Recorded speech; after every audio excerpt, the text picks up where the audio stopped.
Hi friends, welcome to our channel. ఈరోజు మీకోసం heavy size long coat German shepherd puppies అనేవి అమ్మకానికైతే తీసుకురావటం జరిగింది.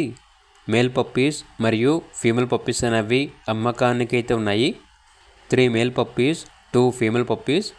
పప్పీస్ యొక్క ఏజ్ వచ్చేసి 38 డేస్. ఇక పప్పీస్ ఉన్న లొకేషన్ వచ్చేసి Uppal, Habsiguda, Boduppal, Hyderabad. Vaccination, deworming complete అయింది. ట్రాన్స్పోర్టేషన్ ప్రొవైడ్ చేస్తారు. అంతేకాకుండా మేల్ పప్పీ యొక్క ప్రైస్ వచ్చేసి 19K అనగా 19,000. ఫీమేల్ పప్పీ యొక్క ప్రైస్ వచ్చేసి 16K అనగా 16,000. ప్రైస్లో డిస్కౌంట్ అనేది కూడా ఇస్తారు. ట్రాన్స్పోర్టేషన్ ప్రొవైడ్ చేస్తారు. ఇక పప్పీస్ కావాలన్న వారు ఈ వీడియో కింద టైటిల్లో ఓనర్ నెంబర్ అనేది డిస్ప్లే చేయడం జరిగింది. ఓనర్కి కాల్ చేయండి. అలాగే ఛానల్ని ఇంతవరకు సబ్స్క్రైబ్ చేయకపోతే సబ్స్క్రైబ్ చేసుకోండి. Thank you. By by.